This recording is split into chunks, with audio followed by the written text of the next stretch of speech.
राणी आता तुला माझ्याशी बोलायचं नाहीये का? अहो असं काही नाहीये. अगं मग बोल ना, काय प्रॉब्लेम आहे तुझ्यामध्ये आणि इंदिरा भाऊजींमध्ये, सांग मला. अहो काहीच प्रॉब्लेम नाहीये, सगळं चांगलं चाललंय आमच्यात. नाही राणी, तुझ्या ओठावर एक आणि मनात काहीतरी वेगळंच आहे. तू काही लपवतीयस का? नाही, मी काय नाही लपवते. नाही राणी, मला पटत नाहीये.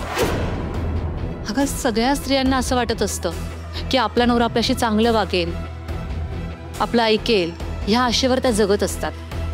जसं की मी पण आत्तापर्यंत असेच दिवस ढकलत आली आहे पुढे. पण सत्य काहीतरी वेगळं आहे.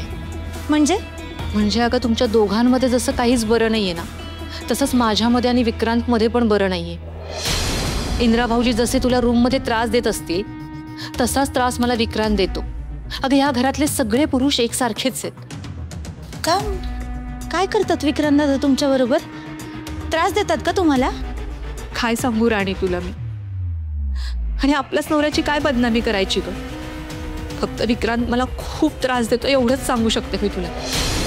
आजपर्यंत घरामध्ये मी कोणालाच ही गोष्ट शेअर करू शकत नव्हते, आणि शेअर करून पण काय होणार आहे सांग ना मला तू. कोणी काहीच बोलणार नाहीये विक्रांतला. राणी खरं सांग, जी परिस्थिती माझी आहे तीच तुझी पण आहे ना? इंदिरा भाऊजी तुला त्रास देतात ना? सांग ना, तसं असेल तर मला सांग, मी तुला वाटेल ती मदत करेल.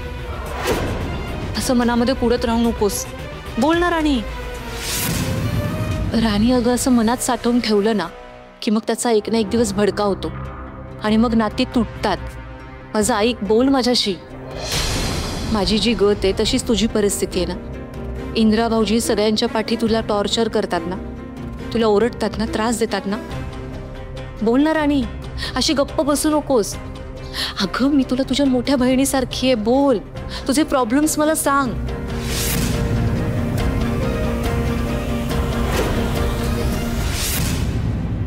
हे बघा ताई, तुम्ही शांत व्हा.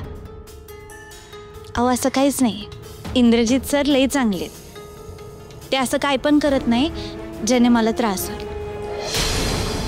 ते माझ्याशी प्रेमानं वागतात. अहो उलट मला जर काही दुखलं खुपलं तर माझी विचारपूस करतात.